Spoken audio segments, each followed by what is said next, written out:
And we talk about dynamic duos. You got Jason Tatum in the midst of an MVP caliber season, averaging a career high, on pace to become the first Celtic to average 30 for a complete year. And once a week, Jaylen Brown is the best guy on the court.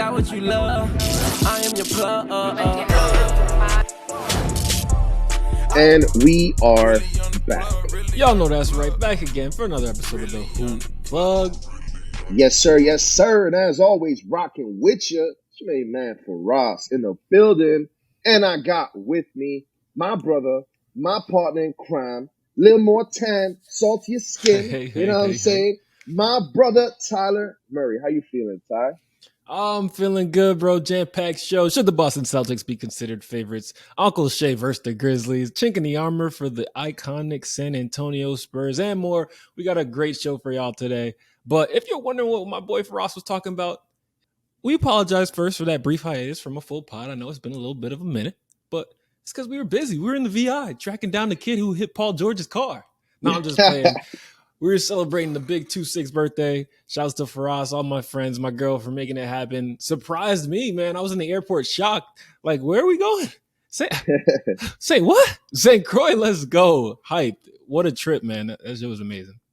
Oh, man, amazing doesn't begin to cover it, man. Big shouts out to the guys, them, and then, of course, the rest of the chicas, you know. But huge shouts out to Heraclea, man. I want you to hear this. I want you to know how important, not only for Short and Ty, but to me.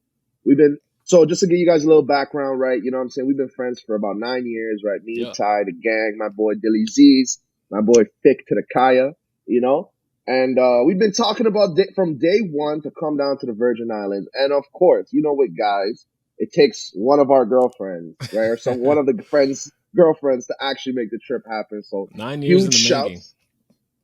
9 years. And the funny thing about it, right, is I'm talking to Ty right before our last episode. He's like, yeah, man, it's probably going to be our last episode for like a week. My girl surprising me with a trip, you know. And I'm like, yeah, dog. I mean, I hear you on the trip. You know where you're going, you know? And that whole time I know where he's at, where he's going. He's like, man, as long as I don't go to Iowa or Illinois, you said? One of the two. Idaho, yeah. Any of those. Idaho. Yeah. And I'm laughing. I'm like, well, you know, hopefully you don't go to Idaho. I think you should be all right, you know?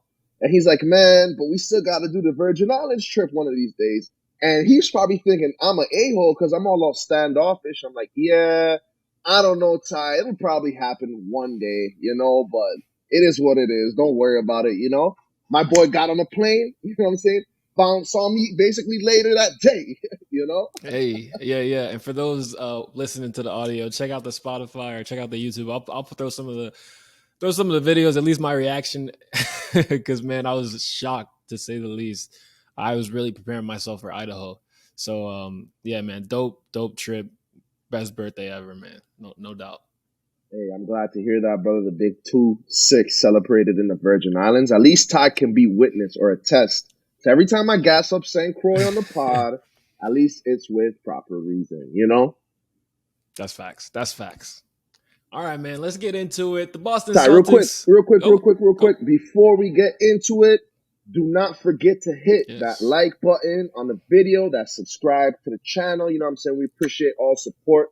You know what I'm saying? Supporting us and supporting yourself. You know what I mean? So without further ado, back to the pod.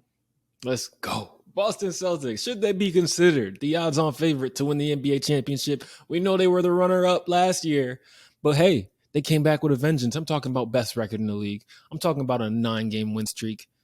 And it's all coming together for the green and white. No MA, no problem. Yeah, you said it. I think they were able to learn enough from him last year. My boy JB and JT, whole heap of J's on that squad, right? Able to take the next step, you know, and basically become the superstars that we knew they were bound to become, you know? This Celtics team is looking like they have no competition, especially in this last win streak of late. The Celtics have been dominant, you know what I mean? Jason Tatum looking like he's much more of a veteran than he actually is. Same thing with Jaylen Brown. Marcus Smart doing his thing. Al Horford somehow still hanging around and being productive. Man, this Celtics team is good. I got to give them credit where it's due. Facts, and we talk about dynamic duos. You got Jason Tatum in the midst of an MVP caliber season, averaging a career high, on pace to become the first Celtic to average 30 for a complete year. And once a week, Jaylen Brown is the best guy on the court next to that guy. That's a dynamic duo, man. These two are absolute studs. I can only imagine what Jaylen Brown would do if he had the keys to his own franchise. I would love for it to be in New York. But man, Malcolm Brogdon off the bench has been all they could hope for. He's in the lead for Sixth Man of the Year. Joe Mazzulla, he could be Coach of the Year. So you're looking at a season where you could potentially, I don't think Jason Tatum is going to do it because Luka and the Joker are doing phenomenal things, but you never know how the second half could play. You're looking at a team that could have the Coach of the Year, the MVP, the Sixth Man of the Year, and a guy in Jaylen Brown that's better than the MVP once a week. That's crazy. And you forgot potential depoy, right? So this team can literally clear house on every single award. It's possible. Have we seen it done before? I don't even think we've ever seen it to this extent. We might not even have had, other than the year where Jordan won like MVP and Finals MVP and depoy and leading the league and scoring all in the same year while Phil Jackson won. You know what I'm saying? But they didn't have six man. You know what I mean? Like, so this team is dominant. I think this is actually an all-time historic team that we're witnessing right now. Yeah, man. I hope that they stay healthy so they can get a shot to complete it, man. Because if we go back to the finals, and I know I'm taking you guys a while back now, I remember me and Frost getting on wax and saying the Celtics should be winning this series. Every game they led, and they made bonehead mistakes, made young team mistakes to give Golden State an opportunity. But man, they look like they're ready to right their wrongs. I like what I'm seeing from Boston this year. Oh yeah. The Celtics, man, they've been very dominant. I mean, they've only really lost a few games since mid-December.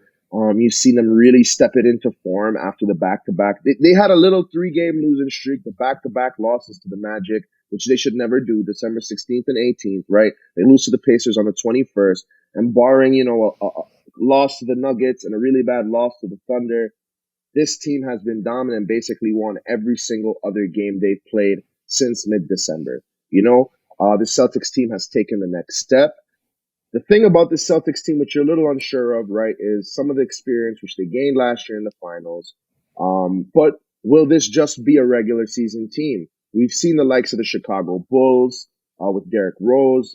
For 3-4 years in a row, they were first. But guess what? They had to face LeBron and the Heat. At some point, they were going to see him. Say all that to say this. The Celtics have a tough run if they want to win the NBA championship. More than likely, they're going to have to face Kevin Durant, the Milwaukee Bucks. I meant to say the Brooklyn Nets, but you know what I mean. Kevin Durant, the Milwaukee Bucks. They might have to face the Heat, who have been playing well. There's some very good teams in their way that we know haven't been playing to the best of their ability the entire season so far. This is not an open and shut championship team, but we saw what they did last year, and they had to go through those very same teams last year. So, sorry, go ahead. And I will say, you mentioned maybe the potential for this to be just a regular season team. This doesn't feel like that. No, this feels different. I think it's part of that experience. I think it's two bona fide studs in Jaylen Brown and Jason Tatum. And I think, I don't know. It's just you watch these guys, they're getting after it. It feels different. They feel like they're here to stay. You're right. And I mean, Kobe had a very, very important point. I want to say it was either in the Lakers documentary or if it was about the Dream Team. I want to say it was on the Lakers documentary, but basically talking about that run-in with the Celtics in 08. And if you really think about it, right, 9 times out of 10, it's very rare. Seen it a lot in recent times, but it's very rare that the team that loses the NBA Finals ends up back in the finals ever, let alone winning a championship, right? But this team seems like they've been able to learn from their mistakes last year, and they look poised to make a very, very deep run. Right now, they are the favorites. Can they keep this up? I would love to see it. Man, so would I. All right, we got to talk about it. This is probably coming out after Uncle Shay has addressed his actions on Undisputed.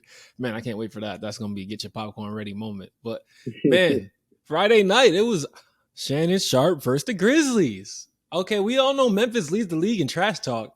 They might have met their match because they got one of the biggest talking heads in all of America, in the sports world at least, in Shannon Sharpe sitting courtside to support his guy, Lego James, as he likes to call him.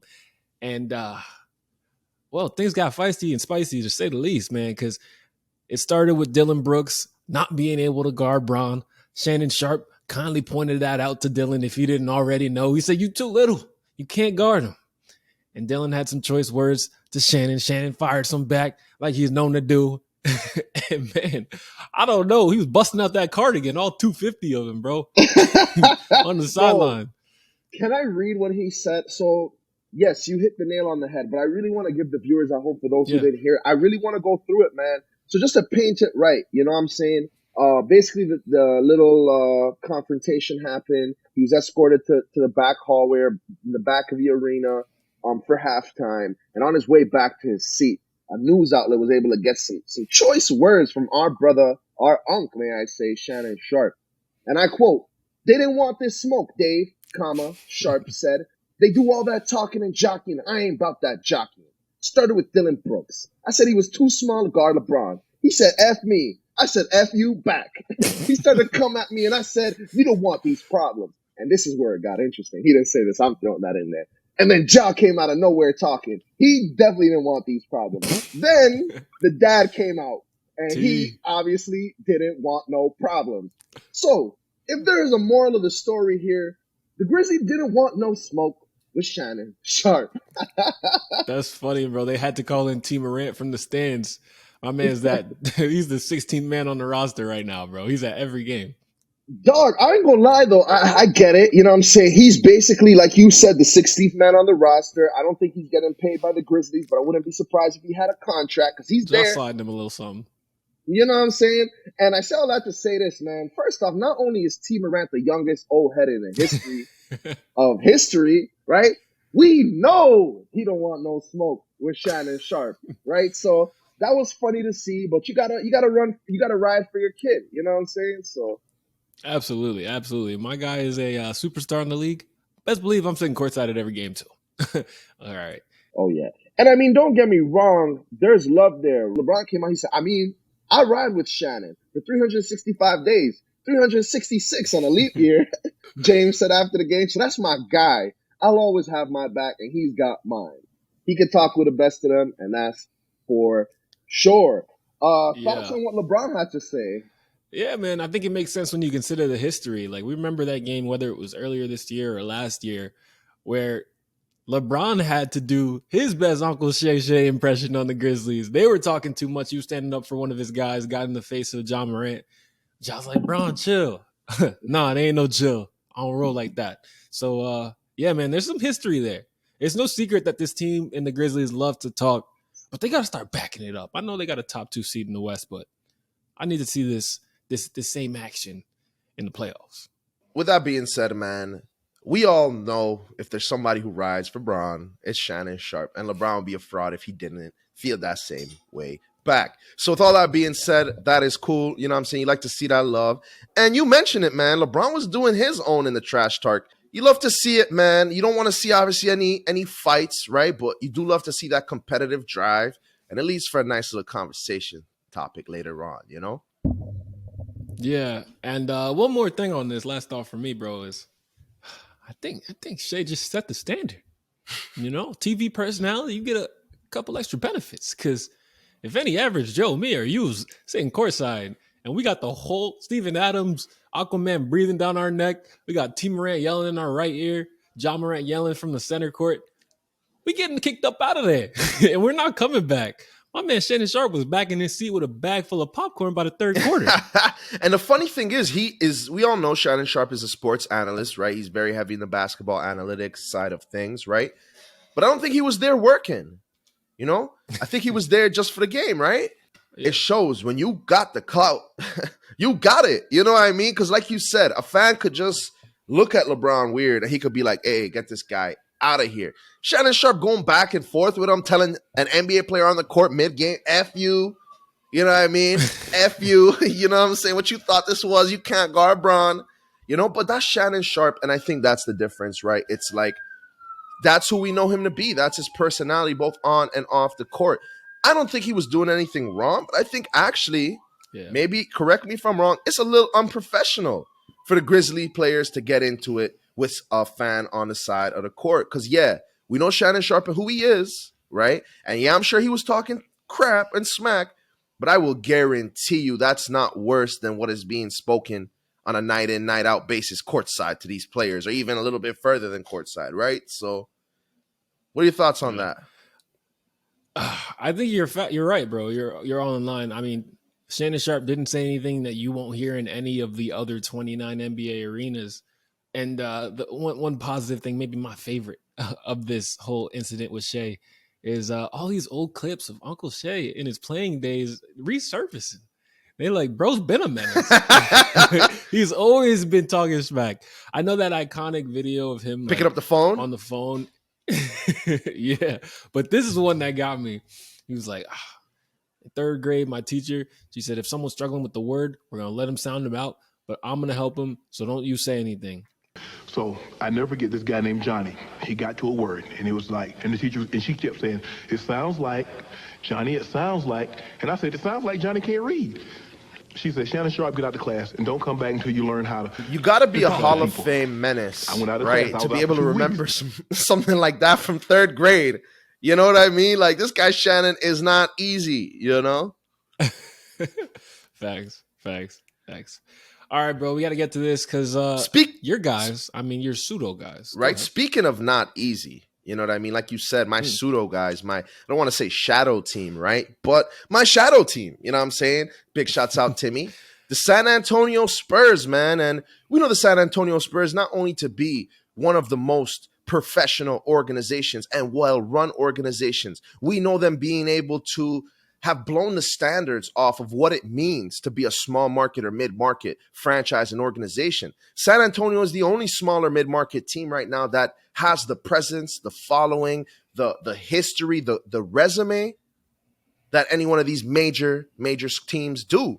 But, you know, it can't always be perfect forever, which we've started to see from a former Spur come out as of late. That's facts, man. And you mentioned it, like even beyond basketball, there's a model for the big market, probably like that 2000s Yankees type model, maybe the Cowboys with Jimmy Johnson or whatever.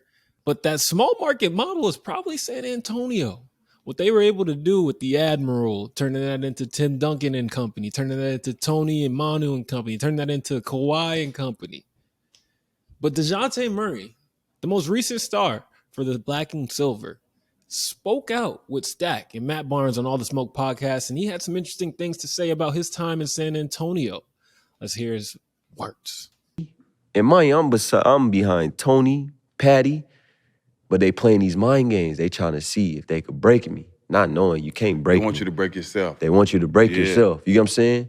Man, bro, this is too much, bro. I'm like, what did they put me through, bro? I don't understand. Mm-hmm. I start hearing your name. Steve Jack went through a lot of BS. Obviously, we know you. I know you cold, so you ain't got to tell me you cold. Come on, bro. People don't realize, bro, I went through so much there. Like, I was there 6 years. Like, they drafted me, but they feel like the stuff that was going around the air of me coming from the hood and da-da-da-da, that I was going to make it in entourage, 30 people. Yeah. Smoking, drinking, in articles about fighting, just ruining their reputation and what they stand for as a Spurs. You know, I think that's what they thought, but they never said that. You know what I mean? Just from the stuff I had to go through, like. So y'all heard it there.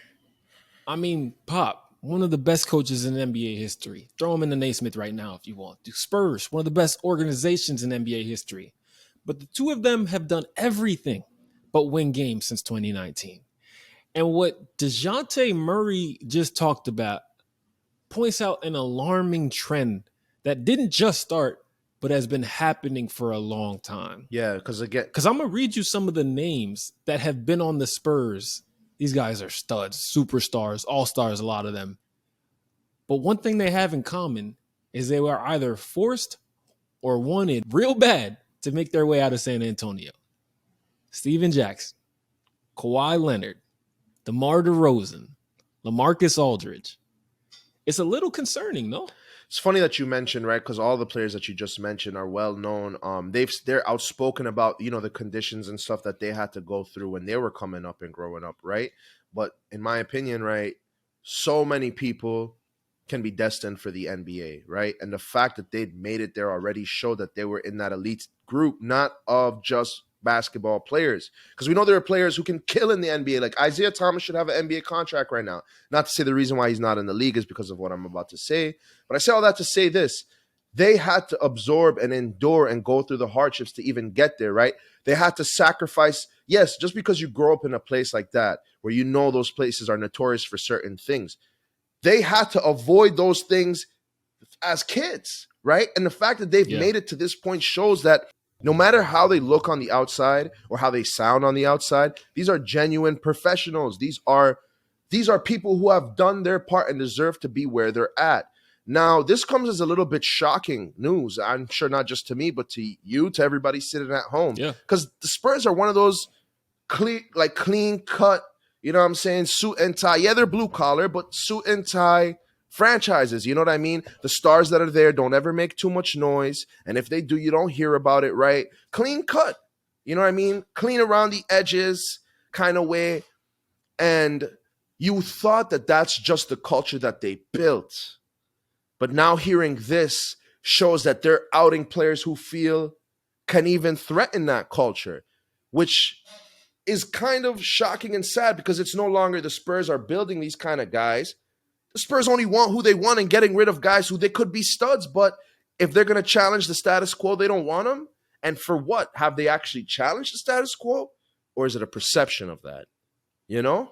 Yeah, and it was a good insight into that, right? And it's an image that they obviously care about. For them to go out of their way and make life hard for a guy like DeJounte Murray, for them to go out of their way and almost bully Steven Jackson into leaving, right? Like that shows, okay, it's a double-edged sword the way I looked at it, right? You want to build this culture, you want to build this sustained excellence. So you have to be selective with the guys you bring in, not only in the roster, but in the front office and coaching staff, right?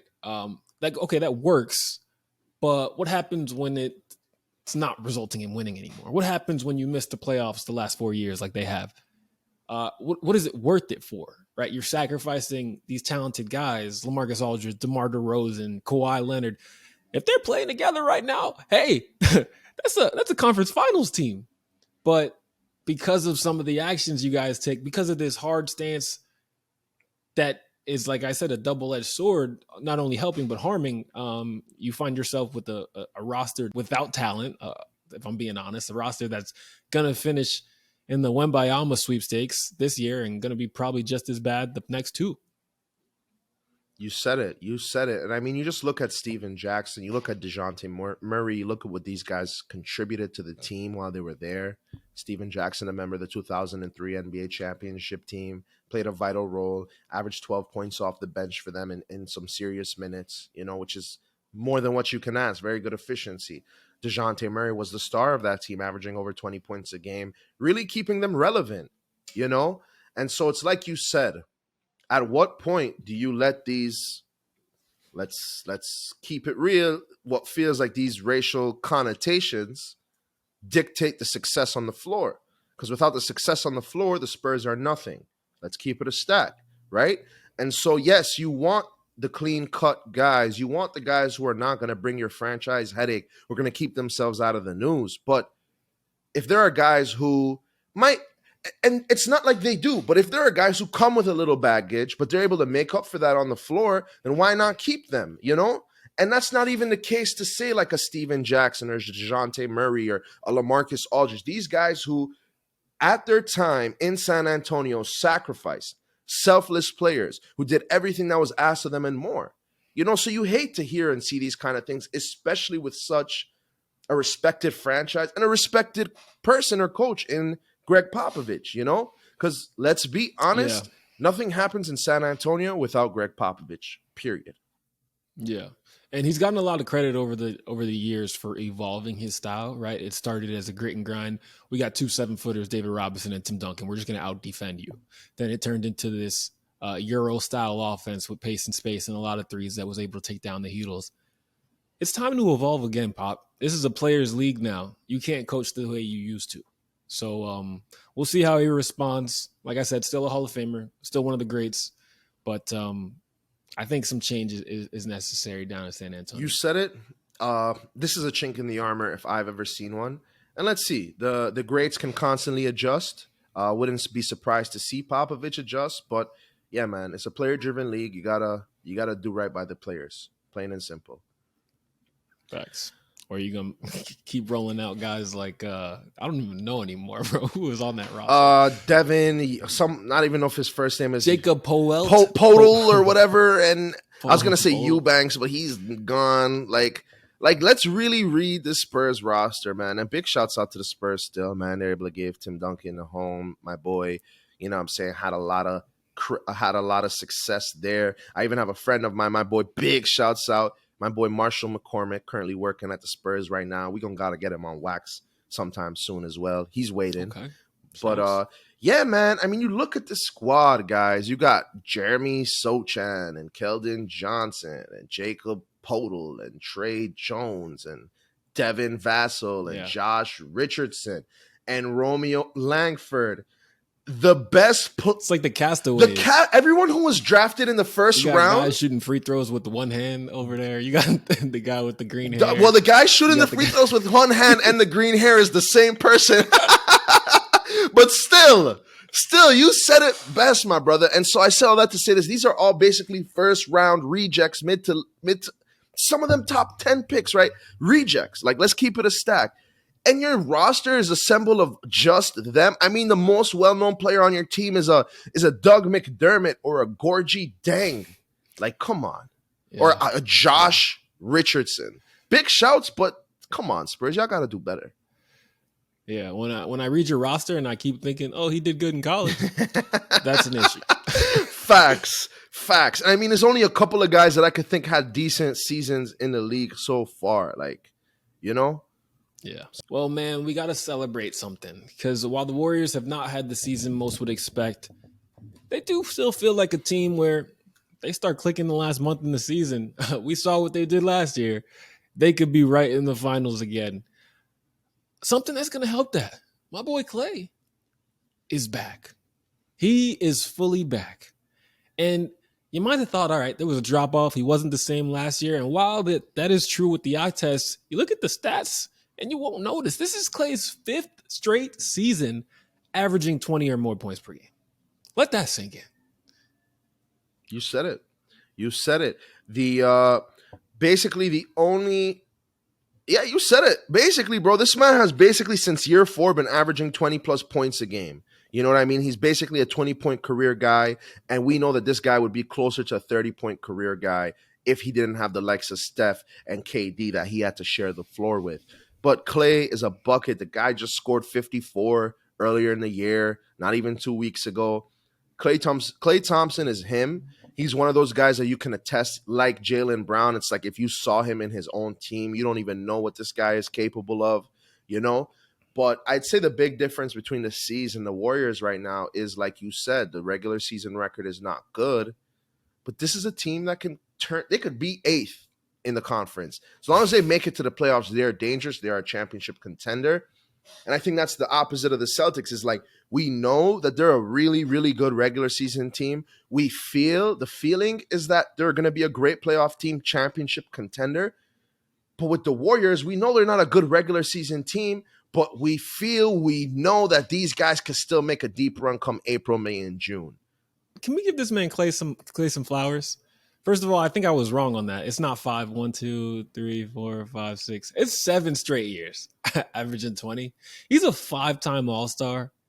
His first 7 years, he before the injury, he never shot below 40% from 3. That's crazy. He still has it. 7 game. No, you're right. That's not true. True. It was the injury year. He was getting back into it. He's like at 39%. It's going to be 40 for the year. Like, I'm pretty confident to say that, but man, like the model of consistency, we talk about greatest shooters ever. I know it's easy to forget him when you just think about his teammate over there. Yeah. But bro, Klay is that dude. Bro, let's just read his numbers, right? I mean, some of the numbers scoring wise might not jump at you, but you look at these efficiency numbers. I mean, 24 points, 8 for 16. Nuts, right? 26 points, 9 for 21. Could be better. 16 points, 7 for 10. Right? 29 points, 10 for 24. Could be a little better. 30 points, 11 for 23.